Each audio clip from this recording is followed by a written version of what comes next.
We are back. What's going on, everybody? Thanks for checking in our latest TDR Trade to Black podcast presented by Flowhub. Brand new year, 2026.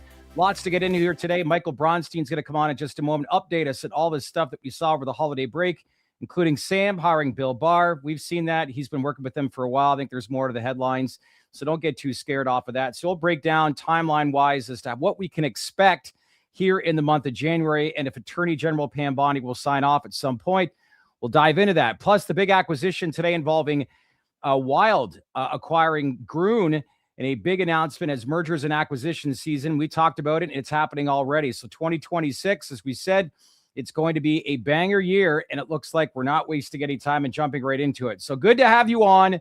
First show, 2026. Let's get into it. Let's welcome in AV on a Monday. 2026. Happy New Year.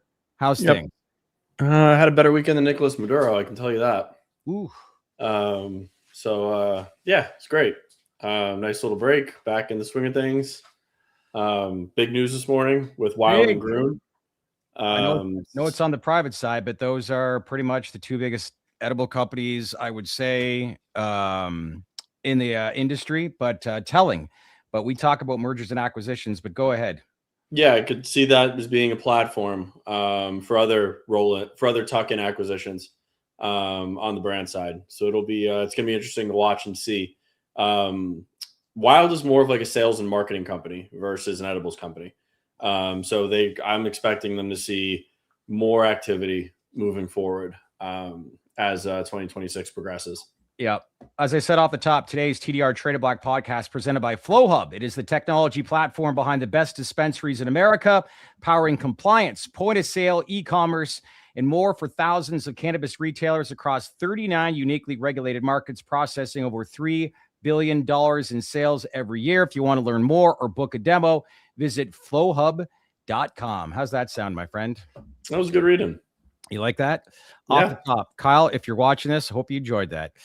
And actually, Kyle Sherman's going to be joining us in weekly segments on the podcast this year. It'll be happening every Friday. So I know a lot of you have followed him on Twitter. He's got a big name, big voice in the actual space. So looking forward to having him on a weekly segment, similar to what we have with Michael Bronstein here every Monday for Insider's Edge. So you can anticipate that. So lots to get into today. We'll get into all that reform stuff with Mr. Bronstein in just a minute. But like you said, let's talk about this acquisition of Wyld, acquiring Grön.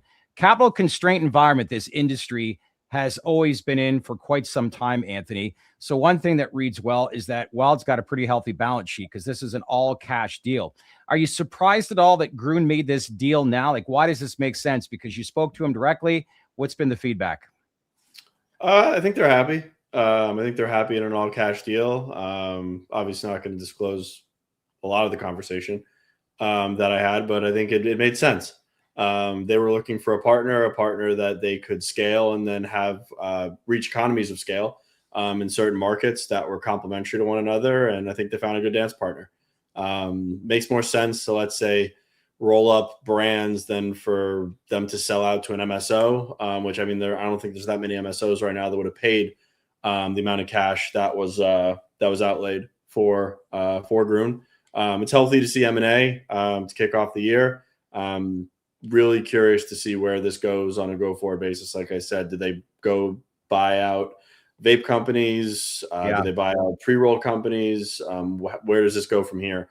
Because this looks like the building of a platform, not just a merger of two edibles brands. Definitely branding is at the forefront, and you'd be curious to see if we're moving towards a smaller group of dominant national brands, which I think 100% that we are. And this is going to be more about building regional strength before federal rules eventually change. But speaking of change, and as I said off the top, Bronstein's going to join us in a moment. I know everybody's making comments about Bondi and when she's going to change, but our sign, I should say, signature-wise, I know there were some rumors that were floating around before Christmas that potentially could happen before the end of January. I see you shaking your head, Anthony, thinking, no, that's probably not the case. I definitely think there was a curveball thrown our way, considering what happened over the weekend in Venezuela. There's going to be a lot of important things to address for the government right now, and especially I don't think that has anything to do with rescheduling in terms of elongated timelines. But why is that? Why do you think that?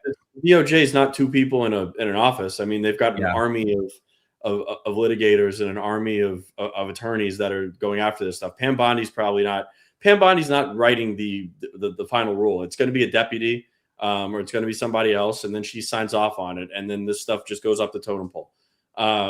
Just because there's other headlines that are in the mix, I don't think elongates these timelines.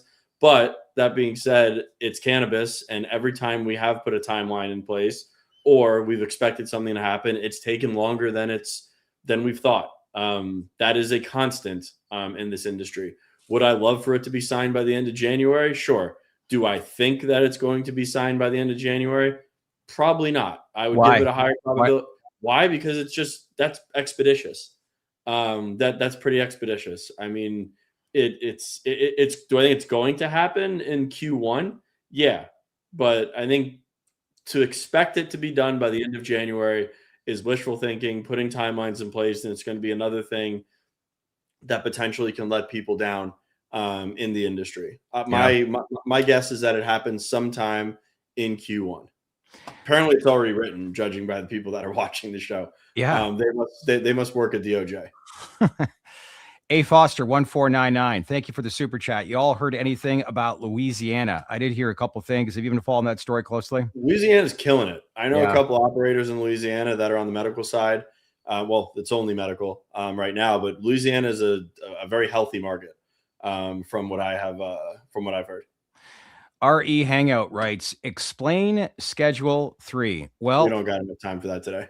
We can maybe do that in just a minute. If you're new to the podcast, happy to explain that to you. And there's no better person to bring that in. So let's bring him in. The weekly segment, Insider's Edge, the president of the American Trade Association for Cannabis Hemp, Mr. Michael Bronstein. Happy New Year. Good to see you. How are things, my friend? Happy and healthy. Things are good. I cannot complain. It's going to be an exciting year. It's exciting. Let's go, right? Exciting. Are you ready to go? Running. You rested? Did you like that 30 degrees in Florida, Anthony? It was great. It was fantastic. I had the windows open. Everything was brisk. Got a bunch of golf in. It was fantastic weather. Did it seriously get that low? You said 50. I think the low in the middle of the night was like 42. I think a couple nights. Yeah. I like cold weather. I mean, I'm good with it. There were lizards falling from the sky. So that happens a lot in my neighborhood. There's tons of iguanas. And when it gets like below 50, they just fall out of the trees. It's wild. Like you saw like an increase of like gators that were like on the shore, like golf courses, like sunbathing because they couldn't be in the water because of how cold it was. All the reptiles just go haywire when it gets cold in Florida. Let's hope it killed some of those pythons in the Everglades. Yeah. But crazy. All right, let's jump into it because I know there's a lot to talk about since we last spoke. It's been a couple of weeks, and I think we want some process and clarity right now because there's this DEA appeal. So despite the executive orders we know directing cannabis rescheduling, we're hearing that the DEA appeal process is still technically pending. So for people watching this from an outside that feels confused, and I'm sure they are, can you explain in terms why this step still exists and whether meaningful delays are going to be the outcome in all this? So what should we take about, or I should say process about all this right now, Michael? So with process, and I think that the way people have to think about the process is we were already in a process that was going on, right, from the Biden administration. So there's an administrative process that was going on. You had the hearing, right? You had movement, and that process, even though you had a change of administration, that process was or is still in place. Yep. So those things actually that are going on need to be wound in a certain direction or concluded. Okay. In order to move those things. So the administrative things that you're going to see is there are some things on the back end that they are going to have to do to move around to be able to move forward. So, the interlocutory appeal, right? What happens with that, right? You got to sort of clear these things and check them off the list to be able to get to a spot where you can issue the final rule. This is not confusion. This is not uncertainty. This is just part of the process. Yeah, I think it's just part of the process. You know what I mean? It's So almost like, Michael, huh? do you think that process could be completed by the end of January? That is a realistic timeline? Well, I think it could be completed by the end of January. I do.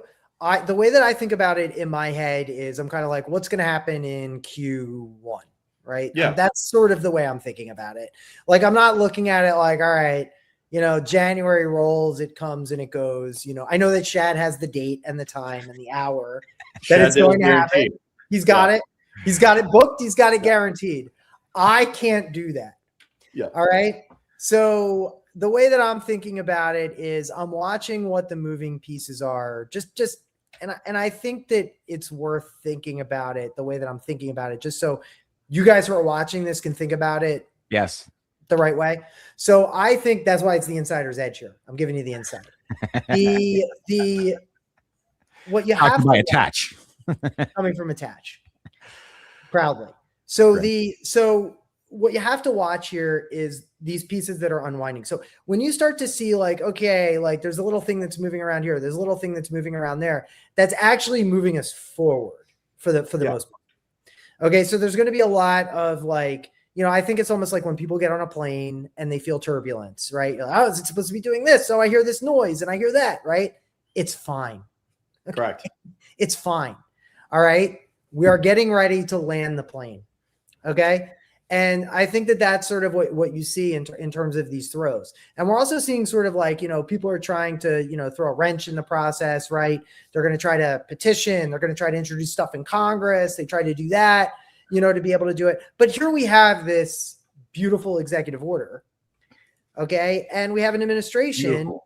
Beautiful. It's big. It's beautiful. Yep, okay. Ask. And they are moving forward. And so I actually think that the next meaningful stop when I'm thinking about it, what's the thing that I'm thinking about where I'm like, okay, what's the next sort of like, could there be a problem area around it? Okay. So we saw Sam hired Bill Barr. Saw that. Okay. So now Bill Barr has been retained by them for a while, right? You heard us come and we talked a little bit about, what could happen in terms of a challenge, right? And that's the thing that we're preparing for. We are preparing that the rule will be challenged. Okay. So the most important thing that we're kind of looking at where it's like, all right, we have to be able to deal with that. And you can see Sam making their moves around this is when a rule is published, there will be a challenge to that rule. That is what they've said publicly. They are going to challenge the rule. Mm-hmm. All right. And I think that is the moment that we're going to be watching, I think. Okay. Let's look at that challenge. Okay. Because the way I look at it right now is science data backs everything up. We've talked about this in previous shows. So to me, it seems like they're up against a steep hill. So is this kind of a last ditch effort to slow this whole process that's already in a lot of ways in motion with this executive order? I think that it is an extraordinarily tough for them to be able to prevail. But I also am preparing for them trying to do this from an associational standpoint. Yeah. All right. We will go out and we will make sure that we defend what the administration has done. Okay. Like there's gonna be a headline. Sam challenges the ruling as soon as the damn thing hits the register. It is funny though, because I don't think they could have picked a worse attorney in Bill Barr for someone that Trump just absolutely despises. Like, I know. Great. Go right ahead. Cole Memo makes a good point. I told Sam to hire Bill Maher, not Bill Barr. That would have been great. That would have been awesome. That's funny. Yeah, that is funny. By the way, also, Marijuana Moment did report earlier this afternoon that the congressional leaders deleted the language from the CR that would have potentially blocked cannabis rescheduling. So that's out. There's no, which is a nice breadcrumb. Yeah, and I think that there's no look. They're going to run.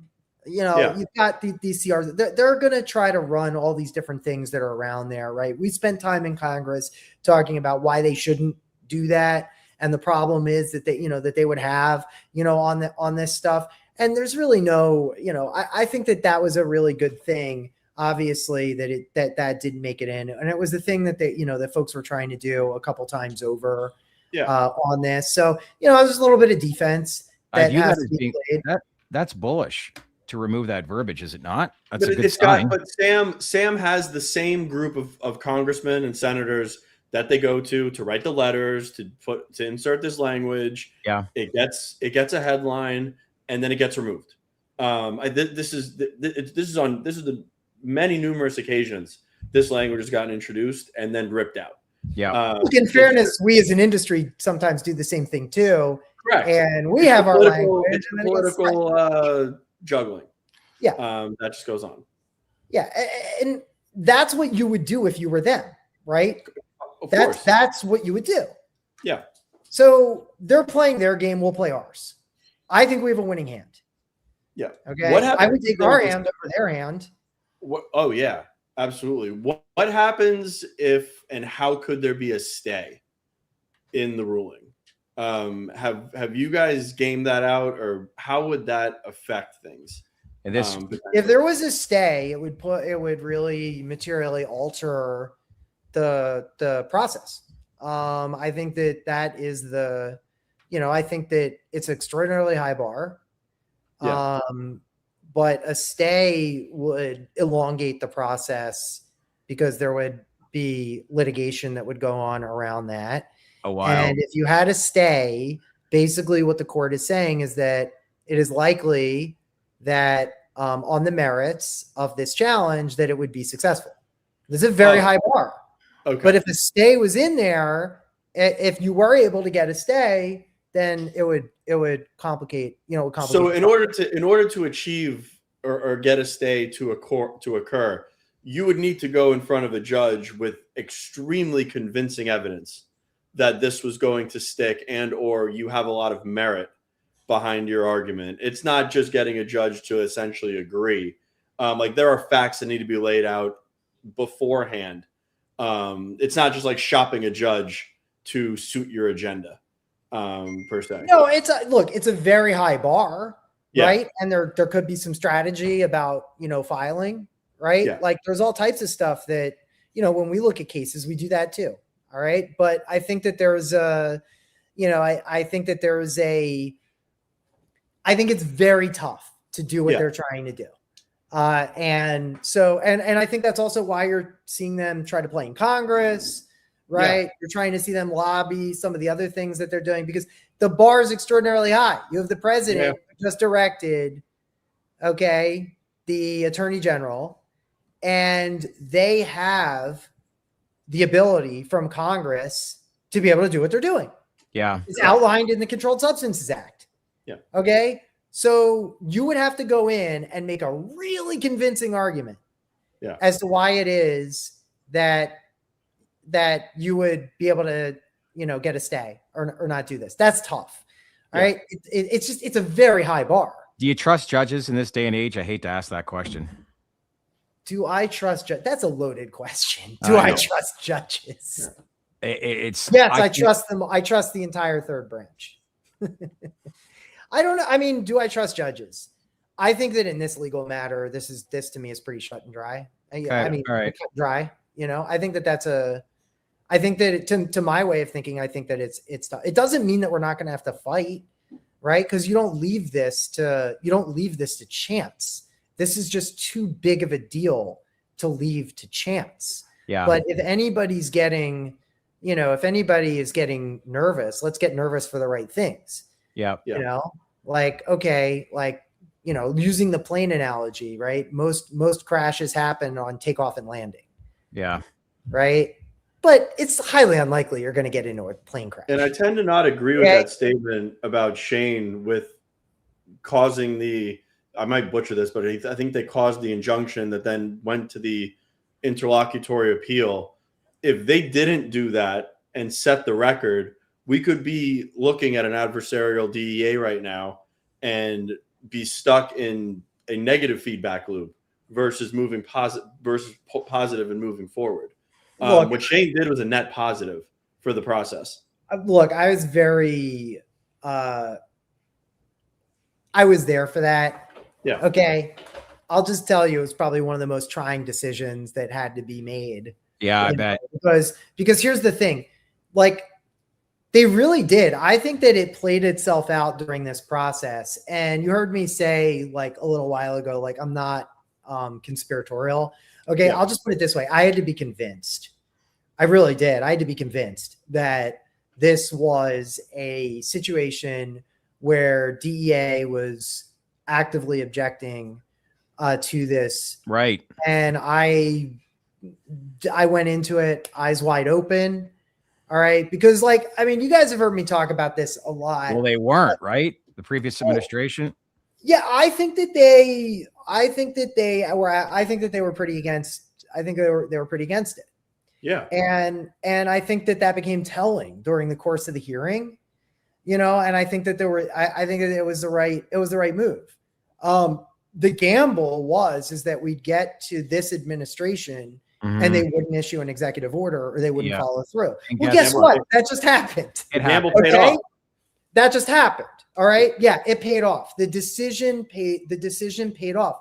The question was, I think that if the process had gone through, like I've thought about this a bit, it was going to be, yeah, right. So, I mean, look, it's easy for me to say now because the order was issued. Yeah, but here we are.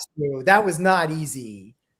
Well, it was, it wasn't easy, but fast forward 12 months later, we have an executive order. So let's focus on the future and what moves forward. So if we get some sort of signage, let's say, I don't know, I'm just giving an example. Throw out a date, Chad.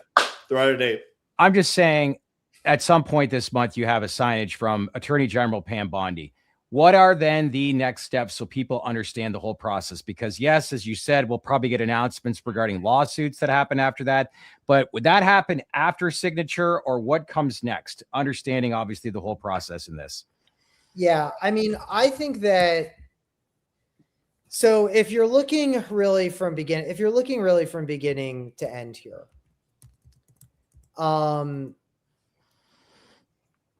there is the way that I think about this is I think about this in a number of different, steps. Okay. And I start from, okay, we just had our rescheduling discussion. We just had the EO that was dropped. Now we're going to see certain things get pulled. We're going to see the interlocutory appeal dealt with. We're going to see a couple other things that we're going to see, around how the positioning, is going to be on it. Yeah. And then we'll start seeing little things move around from the Justice Department. And then we'll know that they're getting ready to release the rule. And I think we'll have heads up. I think we'll have heads up on that. I mean, it's not just going to be refreshing the Federal Register, on this. I think that we're going to see, some comment on it. I do think that there was a pretty big fanfare around this when the president made his announcement. I think that it's going to hit. There's going to be another media cycle that we'll see, hit around this. Yeah. So, I mean, to me, that's kind of how I'm watching a lot of this.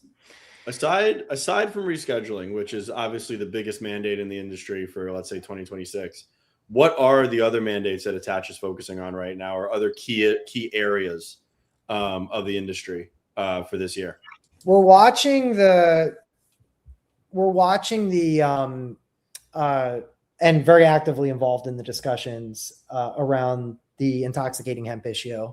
Okay. And the synthetic THC issue that, is continuing. We're seeing a lot of different that pop up, federally. We're having those discussions at the state levels. We're having those discussions because there are a lot of folks who don't really understand that what was just passed in the CR is actually federal law. So it's just when it goes into effect. So it's the effective date. And by the way, I think there's a lot of confusion too, is that language doesn't actually have to be renewed. Okay. This is not one of those things where it comes up every single CR. It was enabling language. Okay. So I think that there's some confusion about that in the industry. It is federal law right now. It is the law of the land right now. All right. And what we're seeing next is we'll see FDA publish a list, I think on around the second week of February. Okay. Call it the 10th, something like that. 12, something like that. I have to do the calculus again. I have it written down. But on that week in February, we will see a list that will be published, which I think is going to be a huge deal because we're going to finally have the FDA identifying cannabinoids. So I think that there's a huge thing. Do I think the CR language will stick? I do. I think the CR. The CR language is sticking. The CR. Brian had just asked that. I think the CR language does stick. Yeah. But I think that there's going to be a lot of I think there'll be a lot of discussion. Like right now, we're having a regulatory discussion.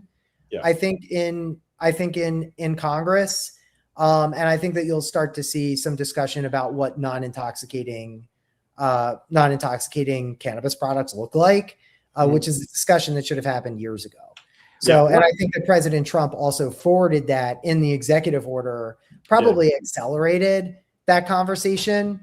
So the issue that you're going to have is you're going to have a lot of people that are going to, run at Congress and be like, oh no, we just want, things the way they were. Yeah. But like the calculus has changed of what Congress did. So that discussion is different discussion now than it was prior to what Congress enacted.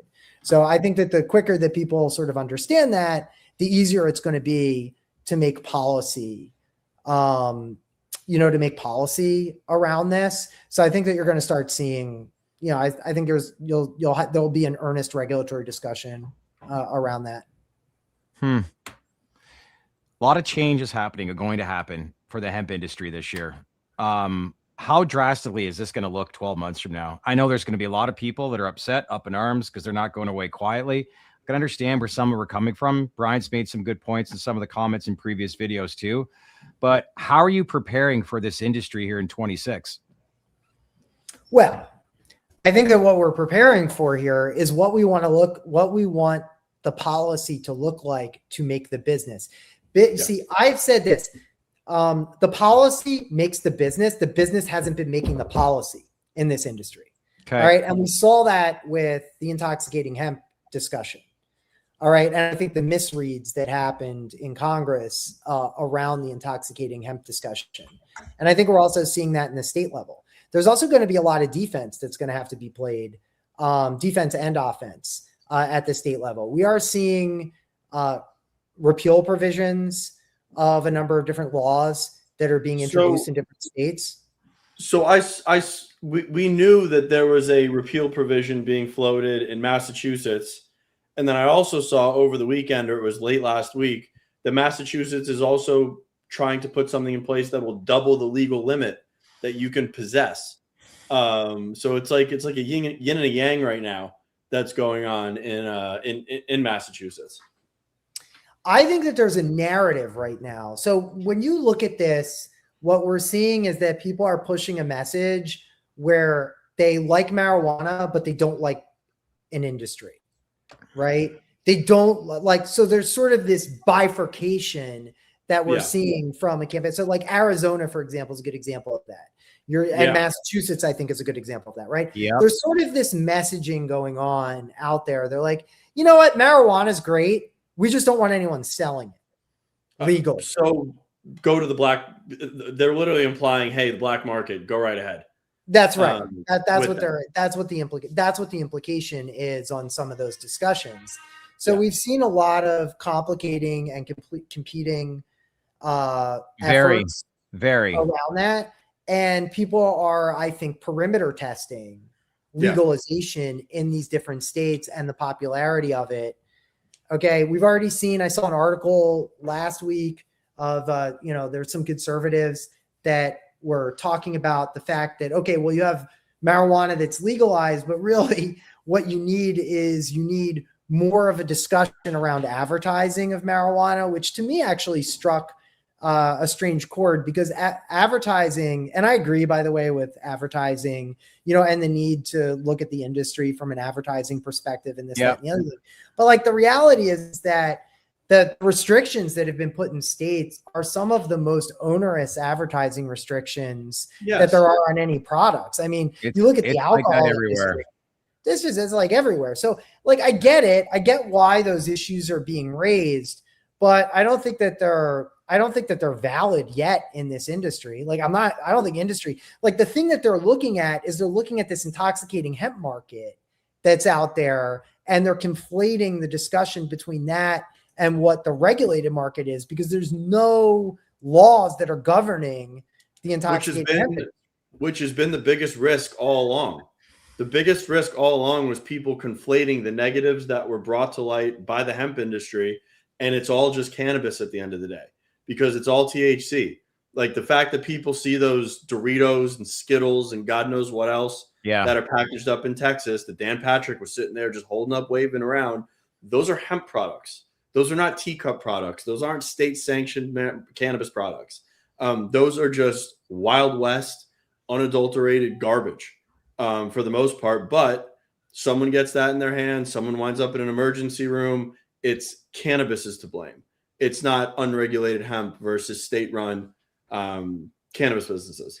That's always been the biggest threat. I have floated this question many of times before. Do you guys really believe that there will be THC drinks advertised, let's say during the Super Bowl one day? I as much as I want to be wishful thinking, I can't wrap my head around that anytime soon. Cannabis is going to land with cigarettes. I've got a feeling it's going to land exactly where cigarettes are from an advertising perspective. There's going to be onerous regulations put in place around public advertising. Granted, I mean, you go to somewhere like Las Vegas, which maybe it's a bad example, but they're advertising cannabis everywhere. There's out of home all over Las Vegas.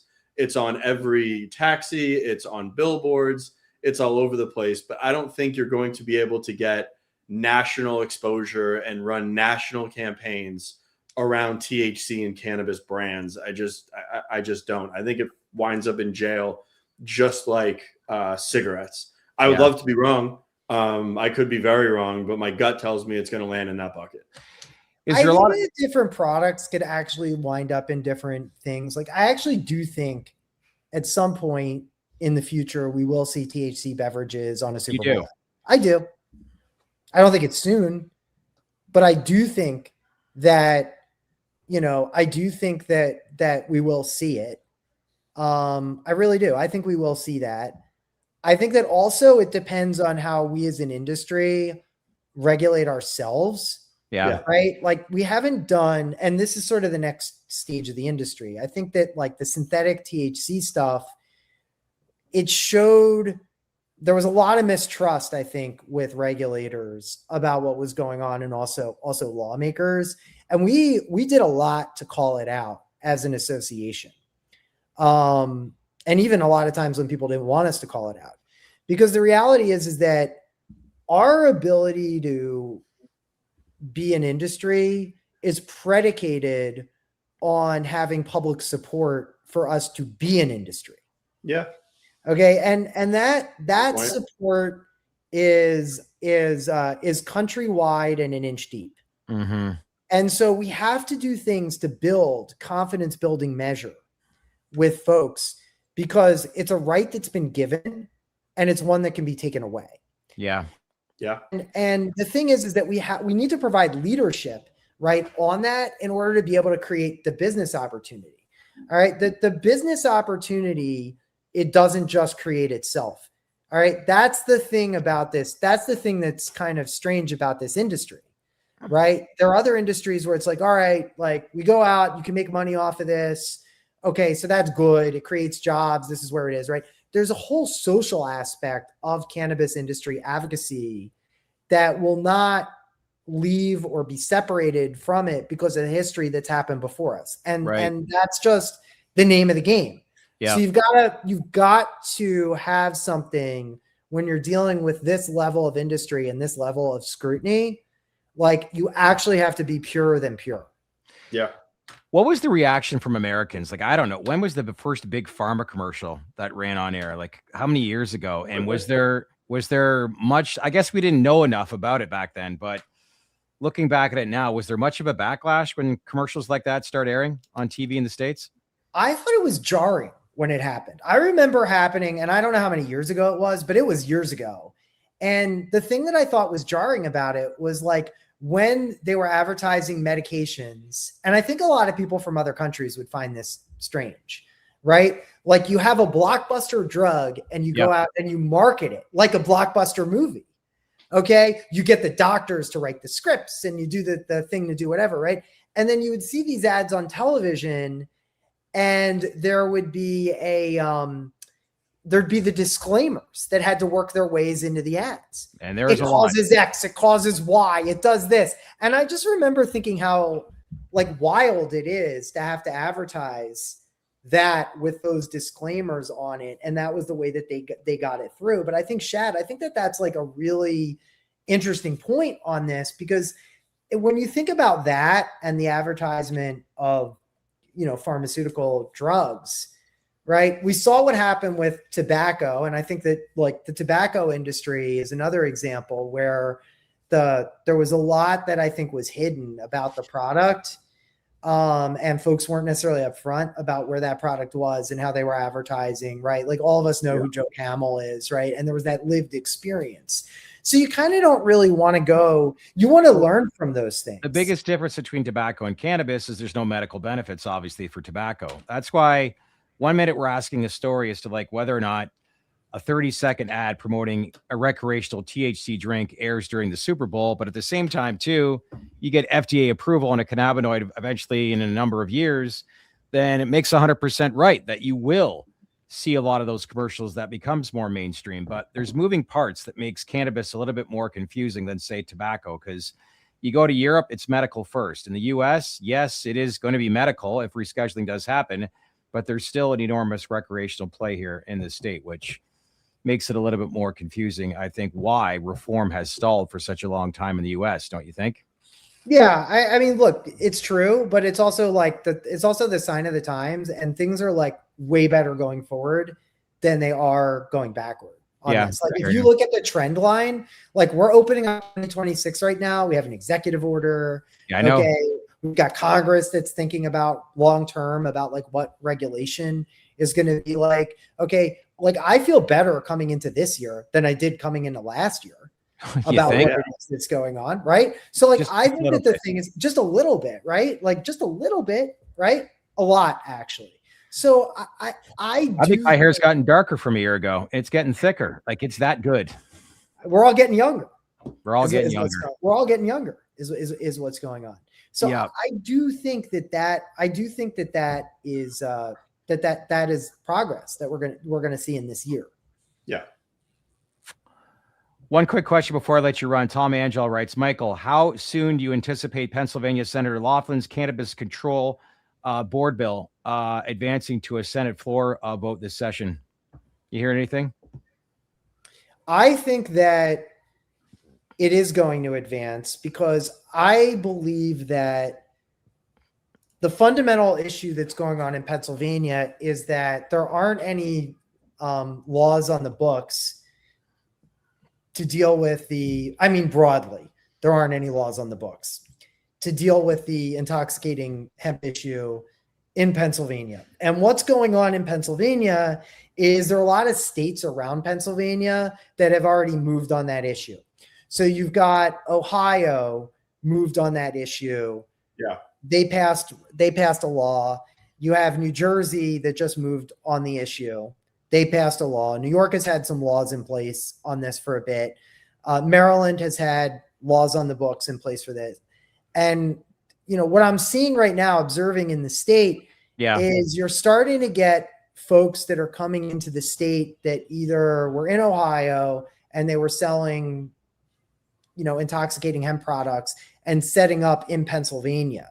And there's no regulatory structure around that.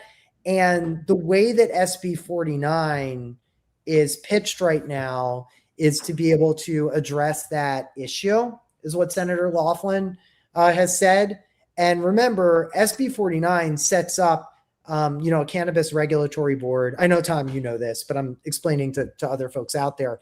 What it does is it basically is Senator Laughlin and Senator Street's adult use bill, but adult use is lopped out of that bill, and it just creates the regulatory structure to be able to regulate cannabis in the state, irrespective of where it comes from. So I do think, and by the way, that bill has 18 sponsors on it. There are only 50 members of the Senate. So it's a lot of sponsors, a lot of co-sponsors. And it's also roughly evenly split between Republicans and Democrats as to who's signed on that bill. Oh, and by the way, President Pro Tem, Senator Kim Ward, the Republican President Pro Tem, is a co-sponsor of that bill as well. So I think, and it was voted out of the Senate Law and Justice Committee. It's on the floor of the Senate right now. And I think we're going to see action on it. Good. I think that we are going to see action on it. And I think it's going to create an entire conversation around cannabis regulation and what it should look like in the state. And we're going to have an incredibly serious discussion. So I think it's going to happen. Does it happen before the primary or after? I'm still working my way around that opinion, but watch this space and I will have an opinion on it. I'm sure that executive order helps things, and his signature would too. So listen, brand new year. Good to have you on. Going to have you on a lot this year because there's lots to talk about here in the short term and long term. Because if we get movement and all sorts of things, then there's going to be next chapters of this storyline of cannabis in 2026. And who better source to be speaking to? Mr. Michael Bronstein. Enjoy your week, my friend. I'm just going to plug one thing. Tomorrow. Scheduling. We are doing a webinar on tomorrow on scheduling. You can go to our website or our socials to check it out on the rescheduling process. I will go in great detail into what that process is, how it's going to work, what we're going to see, and when we're going to see it on there. It's free. Feel free to sign up for it. You can go online. I'll give you guys the link if you want to shoot it out. We're looking forward to having a good time on that webinar. Send us that link and we'll pin the comment in the comment section right after the live stream. Okay. Absolutely. That way people can log on. Shane's on tomorrow, so that'll be really interesting, and we'll learn a lot. So Anthony and I will be there to log on and to listen to you, and maybe it's an audition to become a host for TDR as well, because you're running the ship there, aren't you? We're stacking up co-hosts now. Maybe a producer. How about that? No. I know how you command a room, and you're very, very good. I saw you in Vegas last month. But listen, always good catching up with you. Have a great week. We'll see you obviously with your webinar tomorrow, and let's hope we could get some action here and have you on. Okay. No, I'm looking forward to it. And in Vegas, the 2:00 show that I do is the same as the 6. So if you've seen one, it's good to see you guys. Thanks, Michael. Thank you. Happy and healthy New Year. You as well. 420 Media Agency, the link. Yes, I remember that story that Javier did years ago about the cannabis ad that tried airing during the Super Bowl. Anthony and I actually know the producer who was the producer of that television commercial, and they knew it was going to get declined, but that was the whole stunt. That was the publicity stunt, and it was a good job. I didn't realize that Tilray reports on Thursday. Is it this Thursday already? It is. Okay. They're hoping that Tilray's earnings are going to be the tide that lifts all boats in the cannabis industry. You better, I don't know, you probably haven't been around for that long. But yeah, we'll see what happens. OG Grön writes, the LA Olympics will provide cannabis global exposure. The Olympics is actually in LA this year, or is it in 2 years? I know the Winter Games. I've been paying attention to the World Cup. There'll be the World Cup. I mean, there'll be major games in Seattle, Boston, New York, Dallas, LA, Miami, big cannabis markets in the United States. I don't think the Olympics are till 2028. The summer Yeah, game. I don't really pay too much attention to the Olympics. It's every other year now for summer and winter. Ken Bush. Well, yeah, they just drafted the teams for the Winter Olympics is this year because they just did the hockey teams. Yeah. Ken Bush, great to have you. Shad, AV, Michael, my boys, good to have you on. Happy New Year to everybody out there. And again, thanks for everybody. There's a lot of great donations here today, super chat. So appreciate it. Jake, we don't have any idea if there's going to be a Bondi memo accompanying rescheduling. That's the probably biggest unknown in the whole process that we're looking at. So that's why we didn't answer that question. And honestly, I don't have an educated response on it. You could infer that since there is a Cole memo, that the AG and DOJ is willing and able to write a memo to give guidance on further implementation of cannabis policy. But I don't think that's any indicator that there's going to be a memo potentially coming from Bondi related to rescheduling. I think this is a new follower, but Gold Investor writes, great to be back in 2026. What is the price of gold now? It's like $4,400, somewhere around there. What a run. Silver's at almost $80 an ounce. That is crazy. Yeah. I've been watching that space closely. So, cannabis is definitely something to think about, considering all the reform news that we just received and what could happen here in 2026. But don't turn your eye on gold because, wow, at 40, I was speaking to a broker about 6 weeks ago and he thought I'd get pulled back to 3,500 and boy, was he wrong. No, I don't want to get too much caught up in the weeds, but there's a huge shift going on right now with China buying physical silver and physical gold, which is driving up the price abroad because the JP Morgans of the world that have that they're short on paper with physical supply are starting to have to sell their physical supply, which is driving the markets up. China's playing a well thought out game, in my opinion. They're building their treasury and what that means 5-10 years, but they're playing it smart. And who knows where the global currency, if it's the US dollar, in 5 to 10 years from now. But, that has got my attention. I watched a great YouTube video explaining a lot of that stuff about how they continue to buy more and more gold in China, that is. So, do you guys remember the talk about the Garland memo with when Biden started rescheduling? I swear there was talk back then, but it has been a while.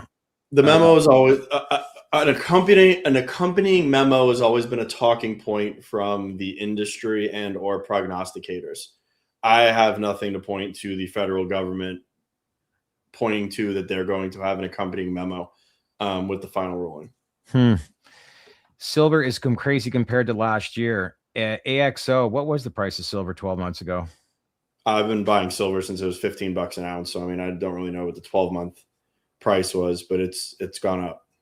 Yep.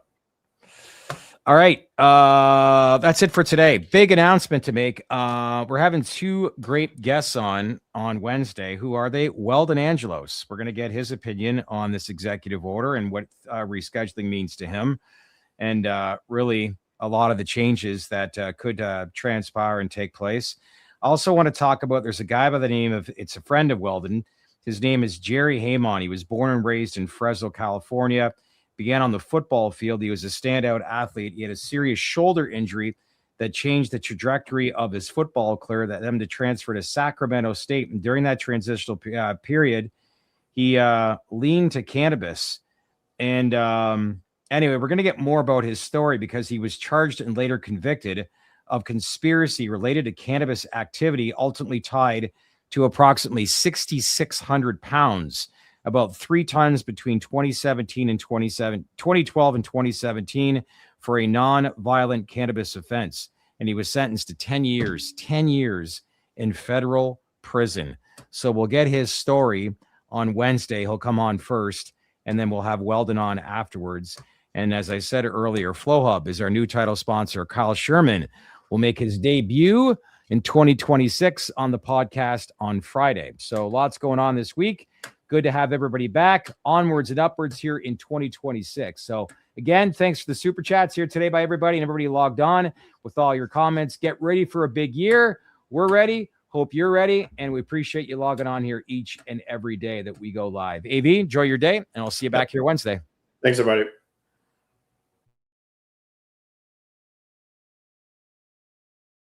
Hey everyone, thanks again for watching here today. Listen, if you're getting value from us here at TDR, make sure to check us out at TDR Plus. It's our exclusive membership community. Why? Well, you'll see CEO interviews that go beyond business, showing a personal side that you won't find anywhere else, including the biggest names in the industry. Plus, you'll get insights from analysts and day traders on where the industry's headed, both short-term and long-term, and a direct chat group with our team. It's only $7 a month, just 25 cents a day, and it helps support everything we do here at TDR. If you want to join, just click the join button below and become a TDR Plus member today. And once again, a big thank you for being part of our community. So that's it for today. And again, thanks for watching, and I'll see you next time.